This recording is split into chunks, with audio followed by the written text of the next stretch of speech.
Welcome back. सो आज हम लोग चैप्टर 4 का पार्ट थर्ड देख रहे हैं, जिससे पहले दो पार्ट था। उसमें हम लोगों ने देखा कि मेंस्ट्रुएशन होता क्या है और मेंस्ट्रुएशन में क्लास 10 में कौन कौन सा चैप्टर्स आते हैं। और उसमें से फर्स्ट चैप्टर जो था क्यूब और क्यूबॉइड, मतलब जो चैप्टर 4 है हम लोग का, उसमें से हम लोग कुछ सम्स किए थे। क्यूब क्यूबॉइड क्या होता है वो देखे थे और फॉर्मूलाज देखे थे। और अब थर्ड पार्ट में हम लोग देखेंगे वेरी शॉर्ट आंसर क्वेश्चन और शॉर्ट आंसर क्वेश्चन, जिसमें एमसीक्यू आता है, फिल इन द ब्लैंक्स आता है, ट्रू फॉल्स आता है। सो आप लोग इस सेशन को थोड़ा अच्छा से समझिएगा, इस पार्ट को अच्छा से समझने की कोशिश करिएगा, क्योंकि यही वो पोर्शन है 1 मार्क्स और 2 मार्क्स वाला जिसमें स्टूडेंट्स लोग को ज़्यादा डिफ़िकल्टीज होता है। सो स्टार्ट करते हैं पहले सम्स के साथ। मैं सम्स पढ़ के बताता हूँ। पहला सम है the inner volume of a cuboidal box is 440 cubic centimeter and the area of inner base is 88 square centimeter. The inner height of the box is, मतलब कि एक क्यूबॉइडल बॉक्स है, उस क्यूबॉइडल बॉक्स का इनर वॉल्यूम बताया है 440 cubic centimetre है। और उसका जो इनर बेस है, इनर बेस इसमें क्या होगा, ये वाला मेरा, ये इसका बेस होगा, ये इसका इनर बेस क्या होगा, एक रेक्टेंगल होगा, या आउटर बेस जो भी बोले, इसका बेस शेप क्या होगा, रेक्टेंगल होगा। ये हम लोग फर्स्ट सेशन में पहले ही देख चुके हैं कि एक क्यूबॉइड का बेस शेप रेक्टेंगल होता है। सो यहाँ पे इसका भी बेस शेप मेरा रेक्टेंगल ही होगा। इसका मतलब यहाँ जो इनर वॉल्यूम दिया हुआ है वो ठीक है, इनर वॉल्यूम जो दिया हुआ है, बात यहाँ पे यह है कि इनर बेस यहाँ पे जो दिया हुआ वो एक रेक्टेंगल का एरिया दिया हुआ है। सो यहाँ पे हम लोग इनर वॉल्यूम इक्वल टू पहले लिख लिया, उसके बाद area of inner base equal to जो भी दिया हुआ वो लिखे। उसके बाद फॉर्मूला के हिसाब से ये वैल्यू क्या होना चाहिए, फॉर्मूला के हिसाब से इनर वॉल्यूम का फॉर्मूला क्या होगा, inner length breadth and height. So हम लोग LHB के साथ ही लेके कर रहे हैं यहाँ पे भी। सो length into breath into height volume का फॉर्मूला होता है, इक्वल टू यहाँ पे जो वैल्यू दिया वो हम लोग लिया, उसको इक्वेशन 1 बनाए। और एरिया ऑफ इनर बेस था क्या, मेरा रेक्टेंगल था, मतलब किसका देना है हमको एरिया का फॉर्मूला, रेक्टेंगल का। सो रेक्टेंगल का एरिया का फॉर्मूला होता है लेंथ इनटू ब्रेथ। और हम लोग यहाँ पे भी देखे जाते, इसका बेस यदि हम लोग देखें, ये मेरा यहाँ पे लेंथ है और ये वाला यहाँ पे मेरा ब्रेथ है और ये वाला पोर्शन मेरा हाइट होगा। So length into breadth equal to 88 square centimetre दिया हुआ है। सो अब लोग करना क्या है, इसमें से वैल्यू निकालना है, किसी एक का मतलब कि h का निकालना है वैल्यू, इनर हाइट का वैल्यू निकालना है। सो यहाँ पे दोनों इक्वेशन को डिवाइड कर देंगे। डिवाइड करने का फ़ायदा ये होगा कि यहाँ से लेंथ ब्रेथ दोनों जगह से कट जाएगा और कट जाने से मेरा क्या बचेगा, सिर्फ h बचेगा। यहाँ पहले देखे ना देखे ये बात का बात आता है, पहले हम लोग यहाँ देखेंगे जिसका वैल्यू निकालना है वो मेरा कौन सा कैलकुलेशन, प्लस करने से, माइनस करने से, ऐड करने से, या डिवाइड करने से, चार चीज़ करने से कौन सा ऐसा मैथमेटिकल ऑपरेशन को हम लोग यूज़ करें कि हम लोग का सिर्फ एक वेरिएबल बच जाए। सो यहाँ पे डिवाइड करना ज़्यादा बेटर था।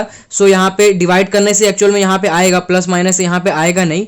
और यहाँ पे हम लोग डिवाइड किए, फर्स्ट इक्वेशन को सेकंड इक्वेशन से डिवाइड किए, जो कि लेंथ इंटू ब्रेथ दोनों कट गया और यहाँ बचा h। सो यहाँ h बचा। अब इसको डिवाइड कर लेंगे 88 का टेबल में, ये 5 टाइम्स से 440 होगा और यहाँ से ये h इक्वल टू 5 सेंटीमीटर और ये ऑप्शन बी है। यहाँ से ये मेरा आंसर आ गया। सो अब सम्स नंबर 2 देखते हैं। The length, breadth and height of a cuboidal hole are 40 meter, 12 meter and 16 meter respectively. The numbers of planks having the height of 5 meter and the breadth of 4 meter and the thickness of 2 meter can be kept in that hole is। 4 option दिया हुआ है, option को बाद में देखते हैं, पहले सम समझते हैं। बोला कि एक क्यूबॉइडल होल है जिसका लेंथ ब्रेथ और height 40 metre, 12 metre and 16 metre है।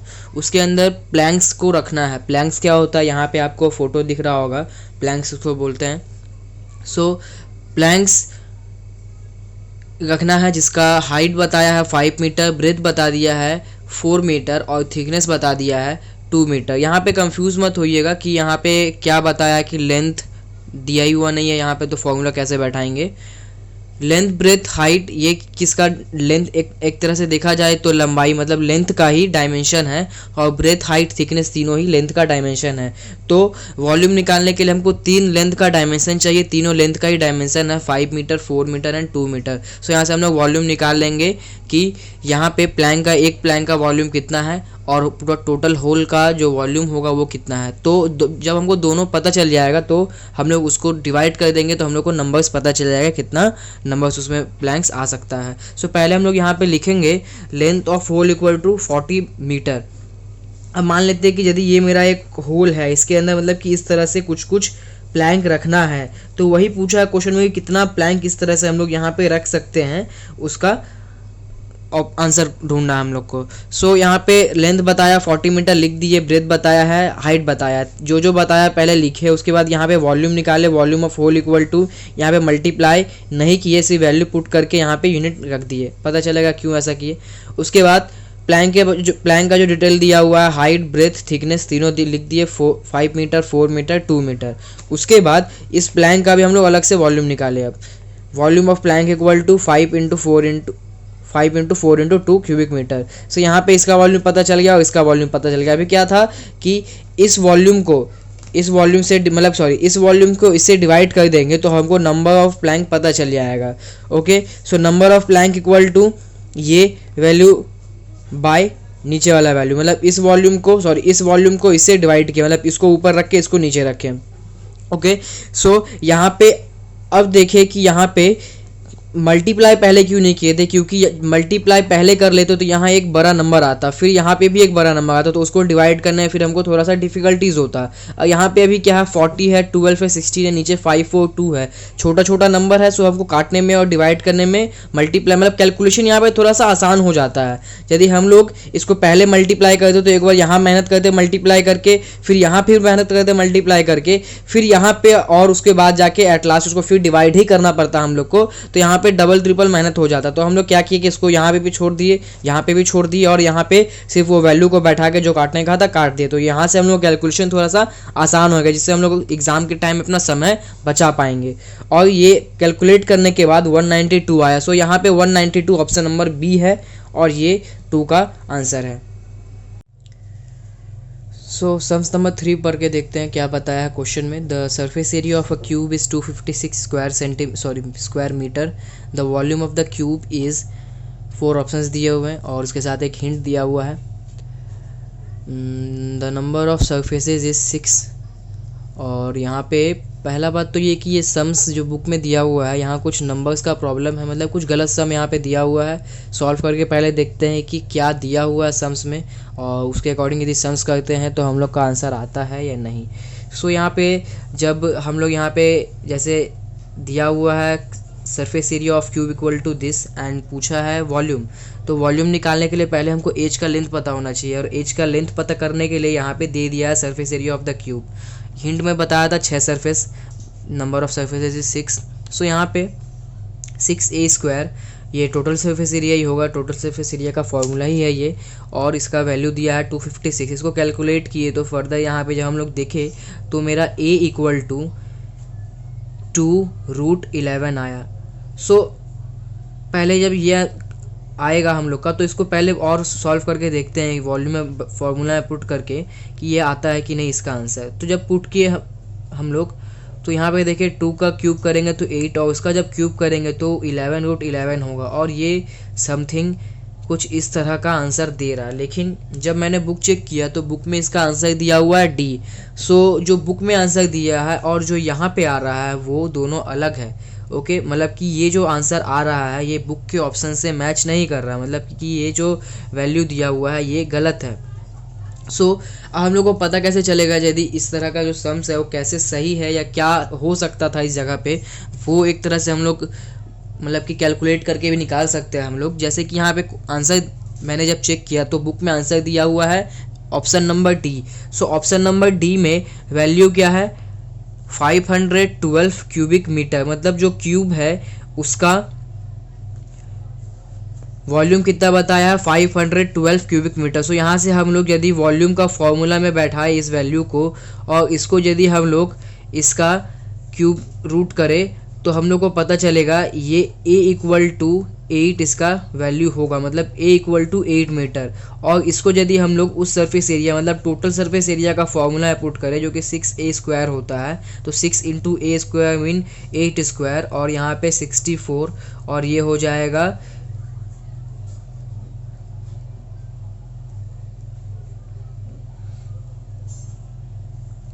384 स्क्वायर मीटर। सो यहाँ से हम लोग को आंसर से ये पता चला कि यहाँ पे जो वैल्यू होगा, मतलब कि यहाँ जो वैल्यू दिया है 256, वहाँ पे 256 नहीं 384 स्क्वायर मीटर होगा। सो आप लोग ये कर सकते हैं कि या तो यहाँ पे बुक में चेंज कर लो, या फिर इस सम्स को अलग से नोट करके रखो कि ये बुक में मतलब कि रॉन्ग दिया हुआ है। और इस तरह से हम लोग एक तरह से कर सकते हैं, मतलब कि जो आंसर दिया हुआ उससे पहले ये हम लोग पता कर लिए कि एज का लेंथ कितना होगा, और हम लोग TSA मतलब कि टोटल सरफेस एरिया के फॉर्मूला में पुट करके हम लोग टोटल सरफेस एरिया निकाले। लेकिन यहाँ क्या हो गया, सम्स थोड़ा उल्टा हो गया। हम लोग ये कर सकते थे, जब हम लोग पहले जिस तरह से क्वेश्चन में दिया था टोटल सरफेस एरिया के बारे में, तो टोटल सरफेस एरिया ही हम लोग यदि देखते हैं, टोटल सरफेस एरिया मेरा ये दिया हुआ है जैसे कि क्वेश्चन है, तो फिर हम लोग कैसे करते, सेम इस तरह से करते। ये वैल्यू यहाँ होता, यहाँ से ए का वैल्यू कैलकुलेट करते, और कैलकुलेट करके ए जब हमको यहाँ पता चल जाता तो वो वैल्यू को हम लोग यहाँ पे पुट करते और कैलकुलेट करके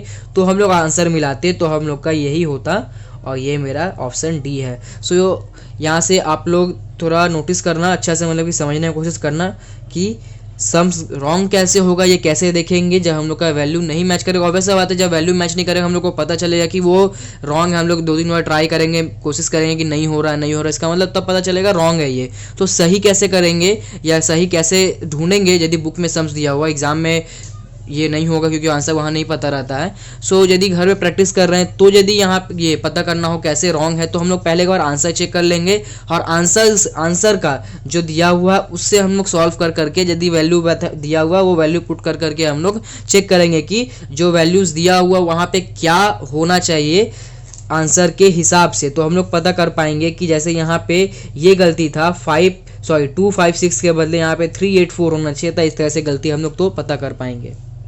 तो अगला सम देखते हैं, sums number 4। The ratio of volumes of 2 cubes is 1:27। The ratio of total surface areas of 2 cubes is, 4 option दिया, ऑप्शन बाद में देखते हैं।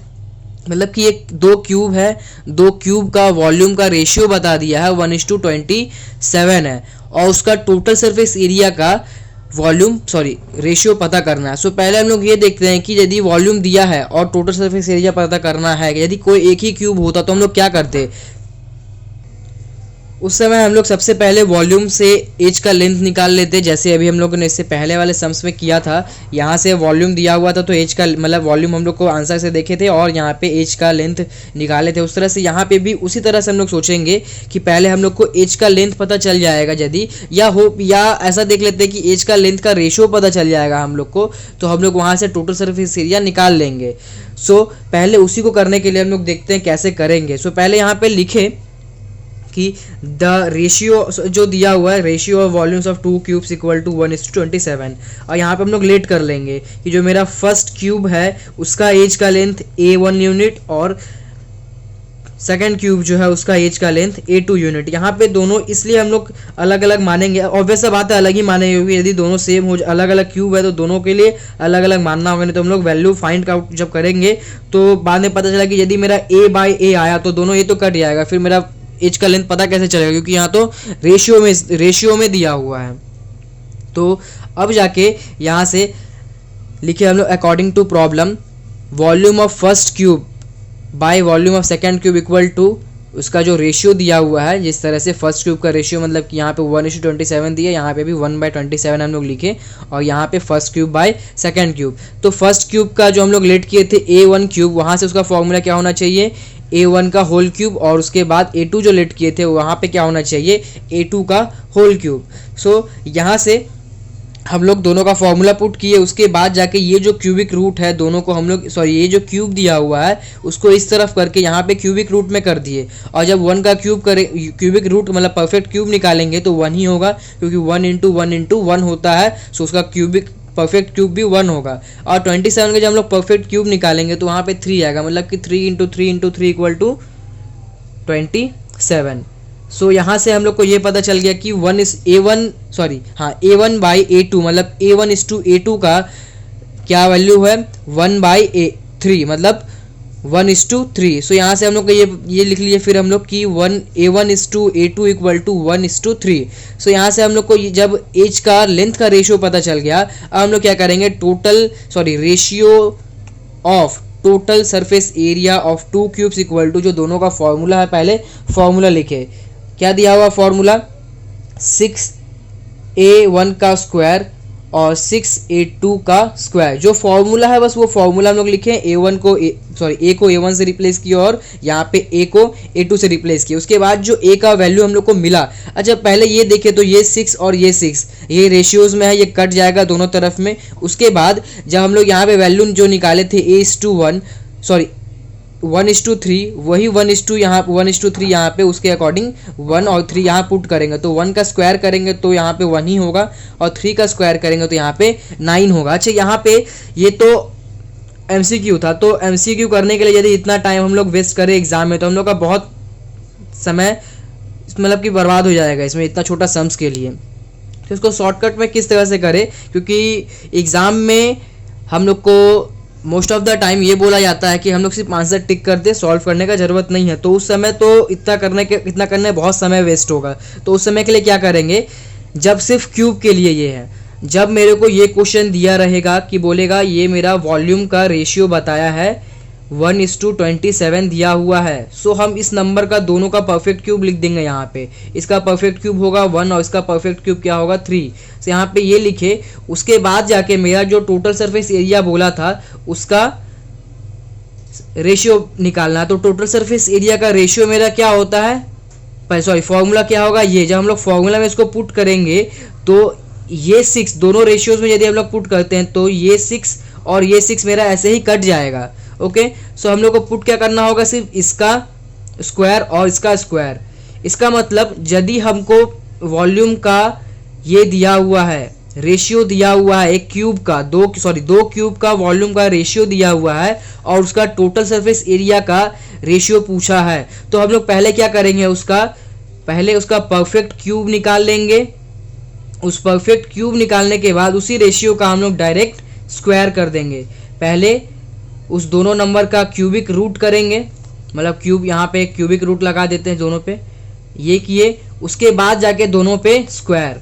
सो यहाँ पे शॉर्ट और स्क्वायर करेंगे तो यहाँ पता चल जाएगा। तो हम लोग का ये सम यदि देखें तो एक ही बार में हो जाएगा। हम यदि इस रेशियो में यदि इसका क्यूब रूट किए और इसका भी क्यूब रूट किए तो यहाँ से मेरा ये क्या आ जाएगा 1:3। फिर जब हम इसका स्क्वायर करेंगे तो ये स्क्वायर करने के बाद यहाँ पे क्या आ जाएगा मेरा 1:9 और 1:9 ही मेरा फाइनल आंसर भी था और ये मेरा ऑप्शन सी है। सो इस तरह का सब हम लोग कर सकते हैं, मतलब कि छोटा तरह से यदि MCQ में आता है या ट्रू फॉल्स में आता है तो हम लोग आराम से इसको, या फिल इन द ब्लैंक से भी आए तो हम लोग इस तरह से कर सकते हैं कि डायरेक्ट शॉर्टकट तरीका से हम लोग करें और उसका वैल्यू पुट कर दिए। और यदि उल्टा करके दिया जाए, यदि बोला जाए कि 1:9 दिया हुआ टोटल सरफेस एरिया 2 क्यूब का और उसका वॉल्यूम का ये पूछे मेरे से, वॉल्यूम का रेशियो पूछे दोनों क्यूब का, तो हम लोग पहले यहाँ पे क्या करेंगे, यहाँ पे पहले दोनों का स्क्वायर रूट करेंगे।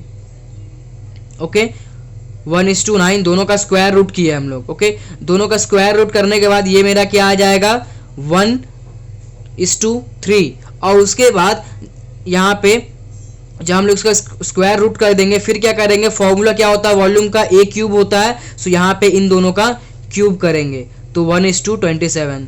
सो मिल गया। यहाँ से हम लोग इसमें आए, मतलब 1:27 से हम लोग 1:9 में गए और उसके बाद 1:9 से फिर हम लोग 1:27 में गए। सो यहाँ से दो शॉर्टकट तरीका बोल सकते हैं हम लोग इसको कि हम लोग आराम से इजीली तरह से एग्जाम में कर सकते हैं इसको। अगला सम देखते हैं, sums number 5। If total surface area of a cube is s square unit and the length of diagonal is d unit, then the relation between s and d is, मतलब कि एक क्यूब है जिसका total surface area बताया है s square unit है और diagonal का लेंथ बताया है d यूनिट।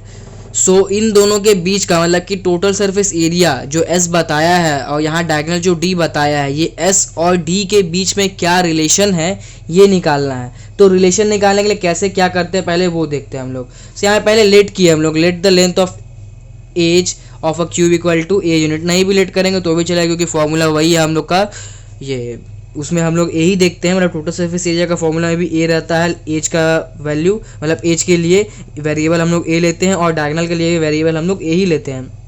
सो यहाँ पे जस्ट हम लोग लेट कर लिए फॉर्मेलिटीज़ के लिए कि let the length of edge of a cube equal to a unit. उसके बाद दिया क्या हुआ है, total surface area of cube equal to s square unit, diagonal of cube equal to d unit. So यहाँ से पहले ये लिखे हम लोग कि एस का मतलब कि टोटल सरफेस एरिया का फॉर्मूला क्या है मेरा 6a स्क्वायर, इसको 1 दे दिए, मतलब कि इक्वेशन नंबर 1। अब जाके दूसरा जो होगा मेरा d equal to a root 3, ये d इक्वल टू जो a रूट 3 है, यहाँ से हम लोग a का वैल्यू पुट करके इस जगह बैठा देंगे, तो मेरा इक्वेशन में क्या होगा, सिर्फ s और d ही बचेगा। और रिलेशन निकालने का मतलब ही ये होता है कि जो दो वेरिएबल के बारे में बताया गया है सिर्फ उस इक्वेशन में वही दोनों होना चाहिए, मतलब कि relation between s and d। It means कि जो इक्वेशन या जो रिलेशन हम लोग बनाएंगे उसमें सिर्फ दो ही वेरिएबल होगा, जो होगा s और d। सो हम लोग को जितना अलग वेरिएबल होगा उसको हटा देना। तो अलग वेरिएबल यहाँ पे कौन सा है, सिर्फ a है, यहाँ पे 3 ही वेरिएबल है, s a एंड d। सो हम लोग को s और d को तो रखना ही है, मतलब हटाना किसको है, a को। तो a को हटाने के लिए क्या किए, a का वैल्यू निकाल लिए। सो यहाँ पे a का वैल्यू जब निकाल लिए तो ये a का जब यहाँ वैल्यू पुट करेंगे हम लोग, मतलब कि यहाँ पे a का वैल्यू निकाले हम लोग d equal to a root 3, यहाँ से a निकालने के लिए हम लोग इसको बस जस्ट यहाँ नीचे कर दिए, तो a equal to d by root 3 मेरा निकला और इसको इक्वेशन 2 दे दिए। सो यहाँ पे लिखे putting the value of a in equation 1, ये जो a का वैल्यू निकाले वो हम इक्वेशन 1 में यहाँ पे पुट कर दिए। सो अब जो मेरा यहाँ पे जो इक्वेशन क्या था मेरा s equal to 6a square, a का वैल्यू निकाले हम लोग, ये उस a का वैल्यू को यहाँ पे पुट किए बस d बाई रूट 3 और उसका स्क्वायर था तो होल स्क्वायर में इसको रख दिए। सो बस यहाँ पे अब क्या मेरा हो गया, a को एलिमिनेट करने से कि मेरा सिर्फ s और d बचा। और रिलेशन निकालने के लिए जैसे कि बताइए यही करते हैं हम लोग कि जो भी मतलब जिसके बीच में रिलेशन बोलता है सिर्फ उस इक्वेशन में हम लोग वो दो वेरिएबल्स को रखते हैं, बाकी हटा देते हैं। सो यहाँ से इसका स्क्वायर किए, d का स्क्वायर करेंगे तो d स्क्वायर और रूट 3 का स्क्वायर करेंगे तो 3 होगा। सो यहाँ से ये कटा और यहाँ पे आ गया 2। सो s इक्वल टू यहाँ पे हो जाएगा, इसको इससे मल्टीप्लाई किया तो 2d स्क्वायर। ये मेरा एक रिलेशन बन गया। बट हम लोग जब मैच करेंगे अपना ऑप्शन में देखेंगे कि ऑप्शन में इस तरह का कुछ दिया हुआ है कि नहीं। सो हम लोग को ऑप्शन में यहाँ पे नहीं मिलेगा, इसका मतलब ये नहीं कि हम लोग का गलत है। यहाँ पे अरेंज करने के बाद हो सकता है हम लोग का आंसर आए, तो अरेंज करेंगे मतलब कि ये 2 को बस यहाँ पे नीचे कर दिए तो हम लोग का जो ऑप्शन में ये वाला दिया हुआ है तो हम लोग यहाँ से बोल सकते हैं कि ये वाला मेरा आंसर होगा। तो यहाँ पे बहुत सारा ऑप्शन दिया है तो हम लोग को ऑप्शन से मतलब 4 ऑप्शन दिया हुआ, बहुत सारा मतलब 4 ऑप्शन दिया हुआ है, चारों ऑप्शन से मिला के ये देखना होगा हम लोग का वेरिएबल कहाँ पे मैच कर रहा है। तो हम लोग का वेरिएबल कहाँ मैच कर रहा है, सिर्फ d में दिख रहा है कि d स्क्वायर है और s है, बाकी हर जगह दिख मतलब कि c में दिया हुआ s cube d cube, b में दिया हुआ s मतलब 3s इक्वल टू 7d दिया हुआ। तो यहाँ पे मेरा तो वेरिएबल ही मैच नहीं कर रहा है, यहाँ पे d दिया हुआ है, यहाँ मेरा d स्क्वायर है। सो c में भी मैच नहीं कर रहा, मेरा s क्यूब दिया हुआ है और d स्क्वायर दिया हुआ है। अब बचा मेरा a और d। सो a और d में मेरा वेरिएबल मैच कर रहा है जो कि मेरा क्या है d स्क्वायर और s, दोनों मेरा मैच कर रहा है d स्क्वायर और s। सो अब बचा मेरा क्या, नंबर जो बचा हुआ उसको मिलाना। तो यहाँ पे 2 किस में है, सिर्फ मेरा ऑप्शन वाला d, ऑप्शन d में। इसका मतलब मेरा आंसर क्या होगा, ऑप्शन d होगा, बस हमको अरेंज करने का देरी है। तो अरेंज हम लोग जैसे हम लोग का दिया हुआ है उस हिसाब से पहले हम लोग अरेंज किए और उसके बाद मिला लेंगे एक बार आंसर, तो हम लोग को पता चलेगा ये वाला मेरा आंसर डी राइट आंसर है। अब ट्रू फॉल्स देखते हैं। पहला सम, मैं सम्स पढ़ के बताता हूँ। If the length of each edge of a cube is twice that of the first cube then the volume of this cube is 4 times more than that of the first cube. मतलब कि एक cube है, यदि हम लोग उसका as का length को डबल कर देते हैं तो उसका जो वॉल्यूम है वो जो सेकंड क्यूब मतलब कि जो पहला क्यूब था मतलब कि उसको हम लोग फर्स्ट क्यूब मान लेते हैं यहाँ पे, और जो जिसका हम लोग डबल कर दिए तो एज को डबल कर दिए, ट्वाइस कर दिए, उसको हम लोग सेकंड क्यूब बोल गए यहाँ पे। ओके, तो जो फर्स्ट क्यूब है और सेकंड क्यूब है, सेकंड क्यूब 4 टाइम्स ज़्यादा बड़ा होगा। ये चीज़ ट्रू है मतलब कि सच बात है या गलत बात है, ये हम लोग को बताना है। तो सच है या गलत है उससे पहले हम लोग पता करना पड़ेगा हाँ ये सच है कि या गलत है। तो हम लोग सॉल्व करते हैं। सो यहाँ पे पहले दिया हुआ जिस तरह से और लिखे हम लोग let the length of first cube equal to a unit. तो पहला क्यूब जैसे कि मैंने बताया कि पहला जो क्यूब था जिसका लेंथ को डबल करना है उसको हम लोग लेट किए। The length of first cube equal to a unit. उसका वॉल्यूम क्या होगा, a cube square, a cube unit होगा। Let the length of first cube equal to a unit, volume of first cube equal to a cube unit. उसके बाद क्या किए कि the length of second cube, जो second cube होगा उसमें क्या बताया था कि फर्स्ट क्यूब का हम लोग ट्वाइस कर देंगे, किसको, एज का लेंथ को। सो यहाँ पे उसको ट्वाइस किया मतलब 2a। अब उसका वॉल्यूम निकालेंगे, volume of second cube equal to, formula क्या है मेरा, ए क्यूब। तो ए क्यूब, ए क्यूब के बदले पूरा ये बैठाना होगा, तो ए क्यूब के बदले ये बैठाए 2a का होल क्यूब। सो 2 का क्यूब 8 और ए का क्यूब ए क्यूब। सो यहाँ पे इसका वैल्यू कितना आया, 8a क्यूब क्यूबिक यूनिट। सो अब हम लोग ये देखें, यदि गौर से देखे हम लोग, तो यहाँ पे क्या दिख रहा है, ए क्यूब फर्स्ट क्यूब का वॉल्यूम है और यहाँ पे 8a क्यूब है, मतलब कॉमन पोर्शन क्या है मेरा, 8a cube,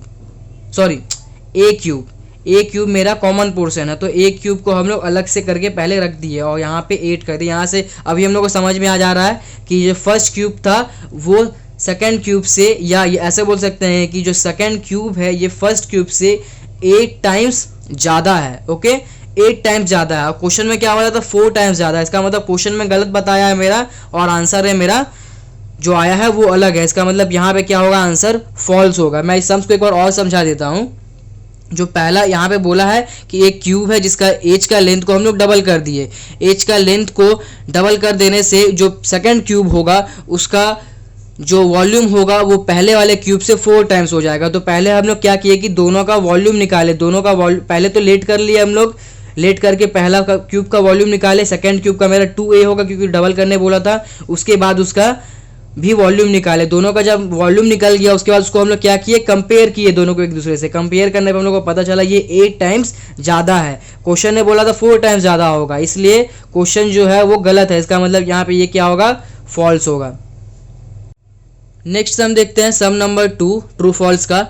in rainy season the height of rainfall in 2 hectare land is 5 centimetre, the volume of rain water is 1000 cubic metre. मतलब रेनी सीजन में एक जगह पे बहुत बारिश हो रहा है जिसका लैंड का एरिया बताया है, हेक्टर एरिया का यूनिट होता है। सो यहाँ पे एरिया का वैल्यू बताया है 2 हेक्टर, जिसका हाइट बता दिया 5 सेंटीमीटर। अच्छा, हम लोग एक फॉर्मूला जानते हैं जिसमें ये वॉल्यूम का फॉर्मूला था एरिया इंटू हाइट। सो यहाँ पे एरिया बता दिया 2 हेक्टर और हाइट बता दिया 5 सेंटीमीटर और वॉल्यूम बताया है कि 1 क्यूबिक मीटर होगा, 1000 क्यूबिक मीटर होगा। तो यहाँ यही बताना है कि ये ट्रू है या फॉल्स है। यहाँ पे हमको वॉल्यूम मतलब वेरीफाई करना होगा वॉल्यूम निकाल के। तो वॉल्यूम निकालने के लिए एरिया बता ही दिया है और हाइट भी बता ही दिया है। तो हम लोग करना यहाँ पे क्या है कि सबसे पहला काम ये होता है कि यूनिट को सेम करें हम लोग। तो पहले यदि देखें हम लोग तो हम लोग के साथ यहाँ पे एक हिंट भी दिया हुआ है, 1 हेक्टर इक्वल टू 100 एकड़। ओके, 1 हेक्टर इक्वल टू 100 एकड़। अब एकड़ को स्क्वायर मीटर में कन्वर्ट करने के लिए एक हिंट दिया हुआ है, 1 एकड़ equal to 100 square centimetre. So पहले हम लोग ये लिखे area of land equal to 2 hectare. इस हेक्टर को पहले एकड़ में बदले 100 से, क्योंकि 1 हेक्टर इक्वल टू 100 एकड़ दिया तो हेक्टर हटा के 100 एकड़ लिखे। अब बताया है कि 1 एकड़ equal to 100 square metre. So यहाँ से हम लोग एकड़ हटाए और 100 स्क्वायर मीटर लिखे। अब इसको फाइनली क्या किया, मेरे स्क्वायर मीटर में आ गया। सो हम लोग इसको मल्टीप्लाई करके पहले लिख लिए। अब मेरा ये जो वैल्यू आया है इसको यदि गौर से देखें तो मेरा मीटर में आया है। सो हमको यहाँ पे जो हाइट दिया हुआ है मेरा यहाँ पे, उसको हमको क्या करना होगा, उसको भी मीटर में चेंज कर लेना होगा। सो हम लोग यहाँ पे मीटर में चेंज कर लिए। इस वैल्यू को चेंज करने के बाद जब मेरा दोनों वैल्यू, एरिया का भी वैल्यू मेरा मीटर और इसका भी वैल्यू मीटर हो जाएगा, तो हम लोग इसको वॉल्यूम का फॉर्मूला है पुट किए। तो volume of rain water equal to area into height, ये फॉर्मूला हम लोग जानते हैं। सो यहाँ पे एरिया का वैल्यू लिखे और यहाँ पे हाइट का वैल्यू लिखे। जो कटने का था ये 0 0 0 0, इसको काट दिए दोनों तरफ से और इसको इससे मल्टीप्लाई किए तो 1000 क्यूबिक सेंटीमीटर और ये मेरा ट्रू आ रहा है। अच्छा सॉरी, यहाँ पे सेंटीमीटर नहीं, ये वाला मीटर होगा यहाँ पे।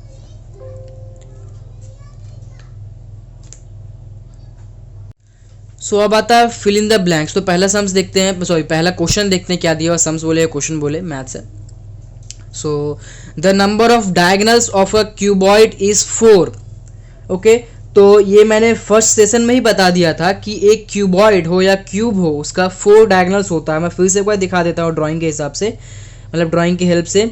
एक यहाँ पे है, एक यहाँ पे है, और एक यहाँ पे है, और एक यहाँ पे है। यदि फिर से एक ड्राइंग बना के दिखाऊं तो ये मैं थोड़ा क्यूब शेप में ले लिया। अब जाके मिलाए इस सरफेस से उसके अपोजिट वाला सरफेस, उसके अपोजिट से इस वाले सरफेस में, फिर इस सरफेस से इसमें, और इधर से इसमें। से यहाँ मेरे को 4 डायगोनल मिला, तो यहाँ पहला का आंसर क्या होगा 4। सो मैंने पहले भी बताया था कि जो फर्स्ट सेशन में मैंने बताया वो बहुत इंपॉर्टेंट कंसेप्ट है। कंसेप्ट को फॉलो करते हुए रहेंगे तो हम लोग को कहीं पे भी प्रॉब्लम नहीं होगा। दूसरा हम देखते हैं, the length of the diagonal on a surface of a cube equal to dash into the length of one as.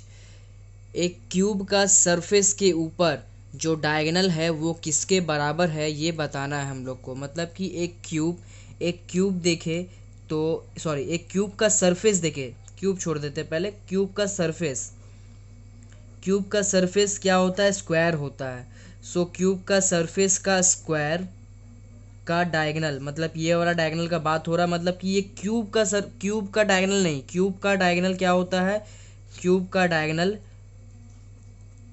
हम लोग इसको बोलते हैं, सॉरी इसको बोलते हैं, जैसे कि ये रहा क्यूब का डायगोनल हम लोग इसको बोलते हैं। लेकिन ये एक क्यूब का सरफेस का डायगोनल, मतलब स्क्वायर का डायगोनल का बारे में पूछा है।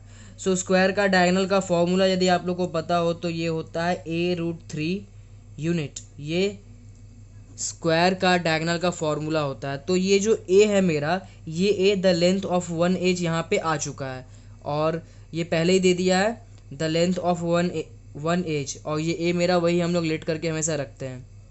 और ये जो √2 है, यही √2 को यहाँ पे हम लोग को आंसर में लिखना है, मतलब यहाँ पे डैश के बदले √2 होगा। सो यहाँ पे स्क्वायर का डायगोनल का फॉर्मूला यूज़ होगा। So keep in your mind, मे भी मिस्टेक हो सकता है पढ़ने में कि सरफेस हम लोग यदि ना पढ़े, यदि हम लोग सरफेस को, ये जो सरफेस लिखा हो, यदि हम लोग इसको अनदेखा कर देंगे तो यहाँ प्रॉब्लम ये हो जाएगा कि हम लोग यहाँ पे √3 डाल देते, जो कि क्यूब का डायगोनल का फॉर्मूला में √3 होता है, लेकिन उसका सरफेस मतलब स्क्वायर का जो डायगोनल होता है उसका a√3 होता है। सो ध्यान रखना इस क्वेश्चन के लिए। अगला सम देखते हैं, sums number 3। If the length, breadth and height of a rectangular parallelepiped are equal, then the spatial name of this solid is।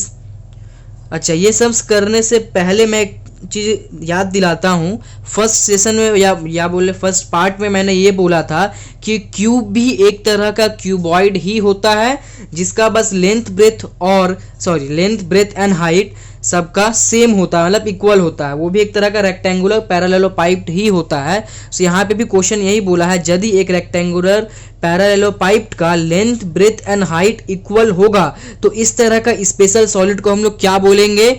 Obvious सा बात है, क्यूब बोलेंगे। हम लोग क्यूब में देखें उसका हर एक साइड सेम होता है। सो वो और एक तरह का रेक्टेंगुलर पैरेललोपाइप भी है। सो यहाँ पे इसका आंसर क्या होगा, क्यूब। अब आता है SAQ, मतलब शॉर्ट आंसर क्वेश्चंस, जो एग्ज़ाम में 2 मार्क्स के लिए पूछा जाता है। पहला सम्स मैं पढ़ के बताता हूँ। If the number of surfaces of a cuboid is x, the number of edges is y, the number of vertices is z, and the number of diagonals is p. Let us find the value of x minus y plus z plus p. So यहाँ question में ये पूछा है कि एक cuboid का surface बताया है z है, नंबर ऑफ एजेस y बताया है, नंबर ऑफ वर्टिसेस z बताया है, नंबर ऑफ डायगोनल्स p बताया है। तो इसको और पूछा है कि x minus y plus z plus p का वैल्यू क्या होगा। सो यहाँ पे करना अपने को ये है कि यहाँ पे जो सरफेसेस बोला है क्यूबॉइड का x है, तो हम लोग को पता है एक्चुअल वैल्यू जो होता है क्यूबॉइड का सरफेस का वो 6 होता है। एजेस का नंबर होता है 12। ये हम लोग पहला पार्ट में देख चुके हैं, समझ चुके हैं कैसे क्या होता है, किसको हम लोग एजेस बोलते हैं, किसको सरफेसेस बोलते हैं, ये सब हम लोग देख चुके हैं। सो जो वैल्यूज़ हम लोग को पता है वो वैल्यूज़ यहाँ पुट करेंगे। जैसे कि हमको पता है कि सरफेसेस का नंबर 6 होता है, ये क्यूबॉइड हो या क्यूब हो दोनों के लिए ही। नंबर ऑफ एजेस 12 होता है, नंबर ऑफ वर्टिसेस 8 होता है और नंबर ऑफ डायगोनल्स 4 होता है। सो ये सब हम लोग को पता है। सो इसके इस नंबर के हेल्प से अब हम लोग सब सम्स करेंगे। बोलने का मतलब है कि वो वैल्यूज़ को यहाँ पुट करेंगे और आगे का सम करेंगे हम लोग। सो यहाँ देखते हैं, पहले मैंने क्या किया। पहले जो क्वेश्चन ने बोला है the number of surfaces of cuboid equal to x, number of edges equal to y, number of diagonals equal to p, number of vertices equal to z. उसके बाद जो एक्चुअल वैल्यूज़ होता है एक क्यूबॉइड का वो पुट किए। x equal to 6 मतलब नंबर ऑफ सर्फेसेस कितना होता है 6, सो x इक्वल टू 6। 12 एज होता है, y इक्वल टू 12। 4 डायगोनल्स होता है तो p इक्वल टू 4। 8 वर्टिसेस होता है तो z इक्वल टू 8। अब इन वैल्यूज़ को बस यहाँ पे जो एक्सप्रेशन वहाँ पे दिया हुआ है वो एक्सप्रेशन पहले लिखे और उसको अकॉर्डिंगली यहाँ पे वैल्यूज़ को पुट कर दिए। x के बदले 6, y के बदले 12, z के बदले 8, p के बदले 4। उसके बाद यहाँ से प्लस माइनस ही करना है, सिर्फ यहाँ पे कैलकुलेट किए और इसका आंसर आ गया 6। अगला सम देखते हैं। The lengths of dimensions of two cuboids are 464 units and 8 bracket 2h minus 1 bracket close and 2 units respectively. If the volumes of two cuboids are equal, then let us write the value of h. दो cuboid है, दोनों cuboid का dimension का length बताया। Dimension का length मतलब dimension यहाँ पे कौन कौन सा है, लेंथ ब्रेथ एंड हाइट, ये तीनों ही डायमेंशन हुआ मेरा। और ये तीनों डायमेंशन का लेंथ बता दिया है, मतलब कि कितना लंबा लंबा है, मतलब लेंथ कितना है, ब्रेथ कितना है, हाइट कितना है, ये बताया है। तो दो क्यूबॉइड है, दोनों का अलग अलग बताया है। 464 मतलब एक लेंथ होगा, एक ब्रेथ होगा और एक हाइट होगा। और एक बताया है 8 2h-1 और 2 यूनिट्स। ये दो क्यूबॉइड है, दोनों क्यूबॉइड का अलग अलग डायमेंशंस बता दिया है, लेंथ ब्रेथ हाइट। अब बोला ये है कि दोनों क्यूबॉइड का जो वॉल्यूम है वो इक्वल है। सो यहाँ पे h जो दिया हुआ है उस h का वैल्यू कितना होगा ये बताओ। सो पहले हम लोग करना ये होगा कि यहाँ पे दो क्यूबॉइड है, दोनों क्यूबॉइड का अलग अलग करके वॉल्यूम निकाल लेंगे। दो अलग अलग ये हम लोग को बता दिया है, ये सॉरी हाँ, दोनों का अलग अलग डायमेंशंस बता दिया है, दोनों का अलग अलग वॉल्यूम निकालेंगे। दोनों का वॉल्यूम निकालने के बाद जो क्वेश्चन बोला है कि दोनों क्यूबॉइड इक्वल है, सो वहाँ से हम लोग दोनों का वैल्यू इक्वल करके वहाँ से वैल्यू कैलकुलेट कर लेंगे। सो पहले यहाँ पे लिखे the lengths of dimension of two cuboids are 464 and 8 2h-1 2 units respectively. पहले लाइन में जो क्वेश्चन बताया है वो वही उतार दिए। इसमें हम लोग कोशिश करेंगे जितना ज़्यादा से ज़्यादा छोटा में सम कंप्लीट करके निकल जाए उतना ज़्यादा अच्छा रहेगा, ज़्यादा बड़ा नहीं करेंगे, 2 मार्क्स का सम रहता है ये सब।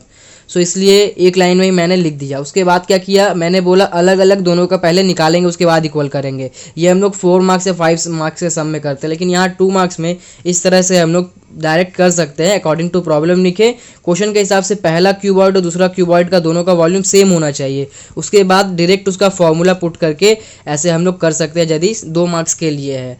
और यदि बड़ा ये 4 या 5 मार्क्स के लिए थोड़ा बड़ा करके हम लोग दिखाते हैं। बस यहाँ पे हम लोग शॉर्ट में कर रहे हैं। अकॉर्डिंग टू प्रॉब्लम लिखे, उसके बाद दोनों वॉल्यूम को इक्वल शो किए और क्वेश्चन बताया ही था कि दोनों का वॉल्यूम इक्वल होगा। उसके बाद वॉल्यूम का फॉर्मूला के अकॉर्डिंग हम लोग दोनों का वैल्यू पुट किए। जैसे कैलकुलेट करते हैं हम लोग नॉर्मली मैथ्स में, वैसे कैलकुलेट करके यहाँ पे बस कैलकुलेट करके यहाँ पे h का वैल्यू निकाले। h का वैल्यू 7/2 फ्रैक्शन में आया। इसको मिक्स फ्रैक्शन में बदल सकते हैं, इसको मिक्स फ्रैक्शन बोलते हैं हम लोग। ये मिक्स फ्रैक्शन में भी बदल सकते हैं, यहाँ से डेसिमल में बदल सकते हैं। बुक में आंसर डेसिमल में दिया हुआ है। सो आप लोग को जो मन, डेसिमल एग्जाम में कोई कुछ कैसे भी कर सकते हैं, डेसिमल हो, मिक्स्ड फ्रैक्शन हो या फ्रैक्शन हो, तीनों में ही लिख सकते हैं एग्जाम में। थर्ड सम के तरफ बढ़ते हैं। If each age of a cube is increased by 50%, then how much the total surface area of the cube will be increased in percentage? Let us write by calculating it. एक cube है जिसका हर एक as को 50% करके increase कर दिया गया, तो उसका टोटल सरफेस एरिया में कितना मतलब टोटल सरफेस एरिया कितना बढ़ेगा ये बताना है, वो भी परसेंटेज में। तो पहले हम लोग को ये देखना होगा कि कितना टोटल सरफेस एरिया बढ़ेगा, उसके बाद उसको परसेंटेज में कन्वर्ट कर देंगे। सो उससे पहले क्या पता होना चाहिए, ये कितना बढ़ा है वो पता करने के लिए सबसे पहले क्या करना होगा कि हमको पहले जो ओरिजिनल क्यूब है उसका टोटल सरफेस एरिया पता करना होगा। उसके बाद जो इंक्रीज होगा 50% उसका पता करना होगा। उसके बाद उससे माइनस करेंगे, फिर जाके फर्दर कैलकुलेशन करना होगा। फिर हम लोग पहले देखते हैं यहाँ पे कैसे मैंने किया है। सो पहले यहाँ पे लेट किए, let the length of each edge equal to a unit. Okay, उसके बाद हमको क्या बोला है कि 50% उसका इंक्रीज हो गया। 50% कब इंक्रीज करेंगे हम लोग, जो हमको पहले ए का 50% पता होगा। तो हम लोग पहले ए का 50% निकाले। 50% ऑफ ए इक्वल टू, जैसे निकालते हैं 50/100 इंटू ए करके, ए का 50% पता चल गया मेरा, A/2 यूनिट होगा।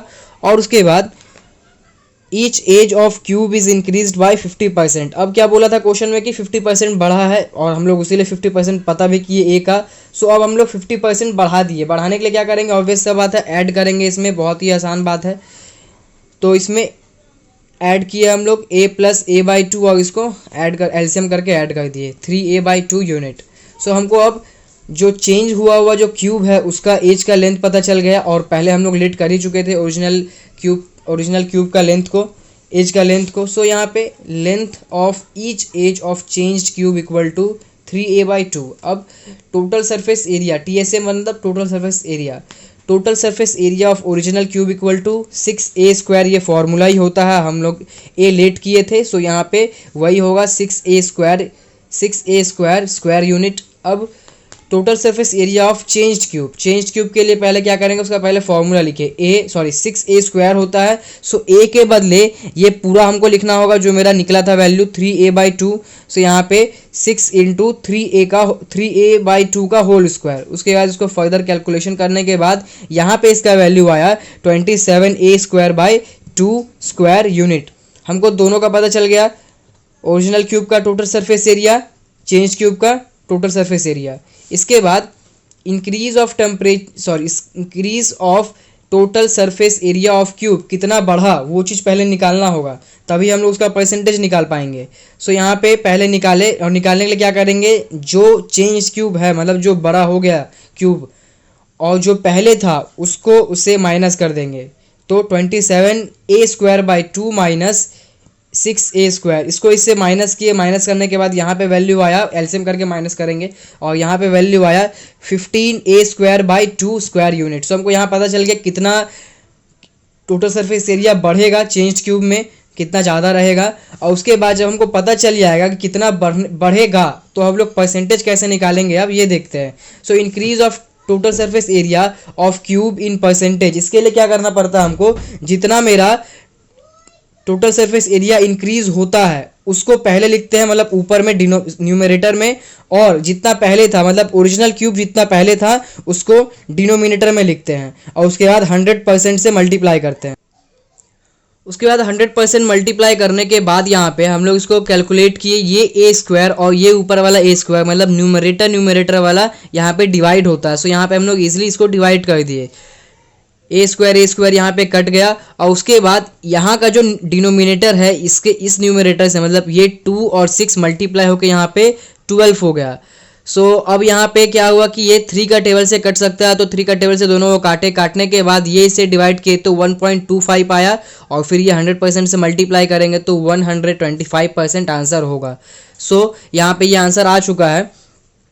इस सम्स को करने के लिए आपको थोड़ा सा परसेंटेज का नॉलेज होना चाहिए कि परसेंटेज हम लोग कैसे निकालते हैं। तो मैं फिर एक बार इस पोर्शन को बता देता हूँ। परसेंटेज निकालने के लिए जिसके लिए निकालना है, मतलब कि इसके लिए निकालना क्या था कि कितना इंक्रीज हुआ है, टोटल सरफेस एरिया, ये उसका परसेंटेज निकालना था। सो पहले हम लोग क्या पता होना चाहिए, सबसे पहले कि कितना इंक्रीज हुआ है। तो कितना इंक्रीज हुआ है ये निकालने के लिए हम लोग माइनस किए थे, माइनस करके ये वैल्यू आया। अब जो हमको पता चल गया कि मेरा इतना वैल्यू इंक्रीज हुआ है, सो अब इसको परसेंटेज में करने के लिए जब हम लोग करेंगे, पहले लिख लेंगे हम लोग यहाँ पे, और उसके बाद यहाँ पे पहले एक फ्रैक्शन लिए, फ्रैक्शन में न्यूमरेटर में ये वाला वैल्यू जाएगा, मतलब जिसके लिए हमको निकालना है, जो बढ़ा है मेरा, और नीचे डिनोमिनेटर में वो वैल्यू रखेंगे जो ओरिजिनल था पहले, मतलब सबसे पहले जो मेरा था ये यहाँ पे ये वाला वैल्यू भूल से भी नहीं लेना है, चेंज क्यूब का नहीं लेना है।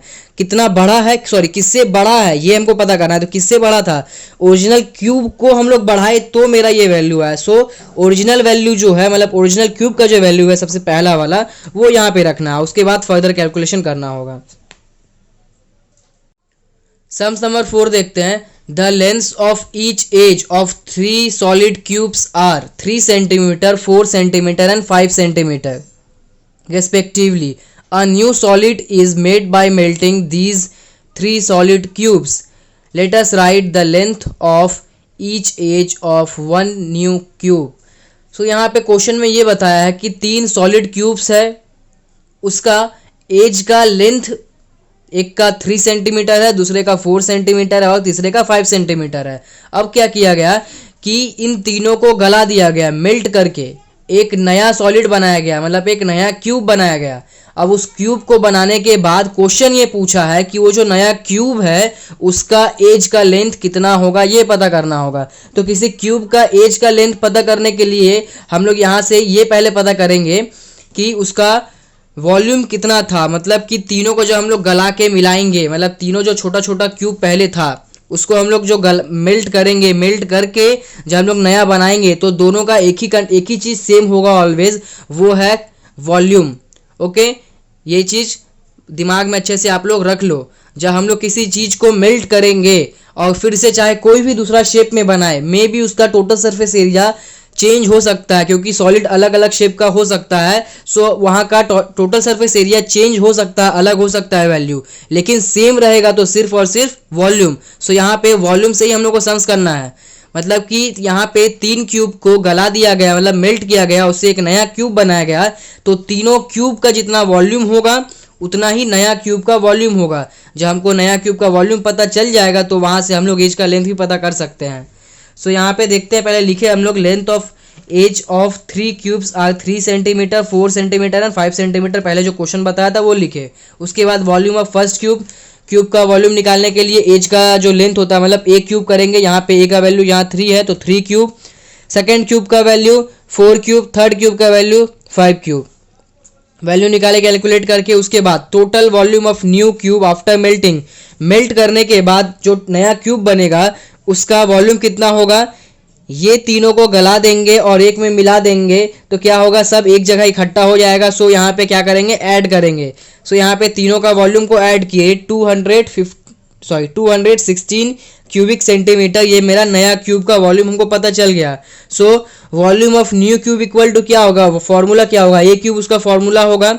सो यहाँ पे और वॉल्यूम हम लोग निकाले कितना, 216। सो 216 इक्वल टू ए क्यूब, ये क्यूब को इस तरफ किए क्यूबिक रूट और इसका 216 का क्यूब रूट निकालने के लिए क्या किए, पहले हम लोग यहाँ पे इसका फैक्टर निकाले। फैक्टर निकालने के लिए एलसीएम किए, इसका एलसीएम निकाले यहाँ पे फैक्टराइजेशन मेथड से, और इसका जो फैक्टर निकला वो फैक्टर को यहाँ पे लिख डाले। लिखने के बाद जो वैल्यू यहाँ पे 3 बार है, मतलब ये वैल्यू 3 बार है और ये वैल्यू 3 बार है, सो ये रूट के बाहर आ गया, 2 into 6। So a equal to 2 into 6 means 2 into 3 equal to 6 centimetre.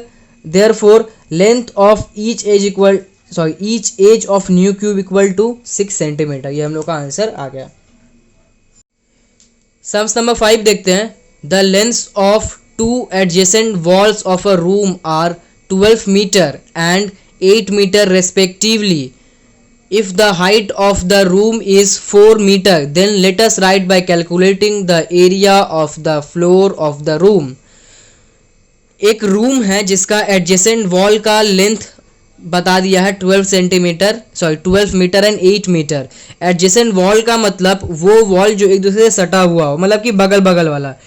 एक क्यूब हम बना रहे हैं या क्यूबॉइड बना रहे हैं, जो भी हो, room most of the time cuboid shape में ही होता है।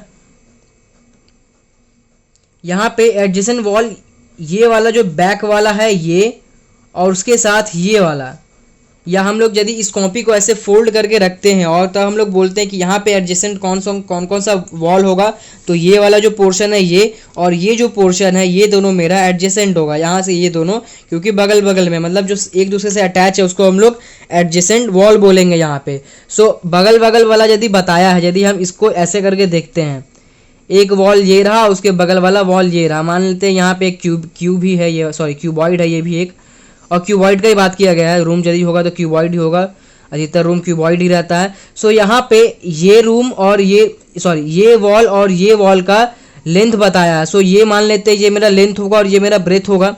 और यहाँ पे बताया क्या है, मेरा हाइट बता दिया है कि 5 मीटर है हाइट का। यहाँ पे इस सम्स में हाइट का कोई भी नीड नहीं है, सॉरी 4 मीटर है हाइट। सो यहाँ पे हाइट का कोई भी नीड नहीं है। कैसे, वो हम लोग देखते हैं। यदि एक रूम का फ्लोर होगा तो फ्लोर हमेशा किससे अटैच होगा, वो लेंथ और ब्रेथ वाला जो वॉल होगा उसी से वो अटैच होगा। यदि यदि मेरा यहाँ पे इसका फ्लोर होता है तो ये वाला जो होगा ये मेरा सिर्फ लेंथ और ब्रेथ से ही अटैच होगा। ये आप लोग अपने रूम से देख के इसको अच्छे से समझ सकते हैं। अपने रूम में देखना आप लोग, तो आप लोग को अच्छे से समझ में आएगा। जो हाइट का लेंथ होता है वो सिर्फ इतना के लिए रहता है, ये लेंथ के लिए। ये वॉल यदि हमको बोलता इसका एरिया निकालने तो ये हाइट का नीड मेरा होता, लेकिन ये तो बोला ही नहीं है। मेरे को बोला है इसका निकालने के लिए, इसका। तो इसका निकालने के लिए यहाँ से ये जो होगा वैल्यू ये भी वही होगा और ये जो है ये भी वही होगा। सो ये लेंथ और ब्रेथ हमको पता चल गया। मतलब ये एक ऑब्वियस बात है, ये क्यूबॉइड का बेस है, क्यूबॉइड का बेस रेक्टेंगल होता है। सो रेक्टेंगल का एरिया निकालने के लिए लेंथ इंटू ब्रेथ, तो हमको पता चल गया ये मेरा लेंथ है और ये मेरा ब्रेथ है। ओके, ये चीज़ को अच्छा है समझना आप लोग। इस सम्स में बहुत ही छोटा सम है, बस यही लॉजिक है इस सम्स में कि एक रूम का एडजेसेंट वॉल, उसके बगल बगल वाला वॉल का जो लेंथ होगा वही मेरा उसका फ्लोर का लेंथ ब्रेथ ही होगा। ओके, और यहाँ जो हाइट का वैल्यू दिया है इस सम्स में कोई नीड नहीं है उसका। ये चीज़ को अच्छा है समझने की कोशिश करना। इसमें इस सम्स में हाइट का जो वैल्यू दिया है उसका कोई भी नीड नहीं है, सिर्फ ये लेंथ और ब्रेथ हमको पता करना है और ये पता चल गया हमको। अब area of floor of the room equal to length into breadth means 12 into 8, और इसका वैल्यू होगा, मतलब कैलकुलेट करने के बाद इसका वैल्यू आएगा 96 स्क्वायर मीटर।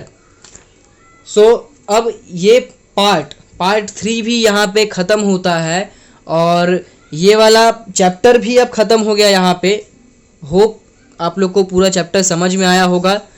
अच्छा से प्रैक्टिस करो आप लोग। इसके बाद नेक्स्ट चैप्टर ज़रूर मैं लेके आऊँगा, शायद अलजेब्रा में स्टार्ट करूँ इसके बाद वाला चैप्टर। सो आप लोग इसको तीनों पार्ट को देखो, अच्छा से प्रैक्टिस करो, अच्छा से। कोई भी सम हो, कोई दूसरे बुक का भी सम हो इस चैप्टर से रिलेटेड, अभी सिर्फ इस चैप्टर से रिलेटेड पूछना। चैप्टर वाइज अभी हम लोग कर रहे हैं। सो कोई और भी बुक से यदि कोई क्वेश्चन हो तो पूछना हो तो पूछ सकते हो आप लोग। सो प्रैक्टिस करो अच्छे से। लाइक सब्सक्राइब कमेंट ज़रूर करना।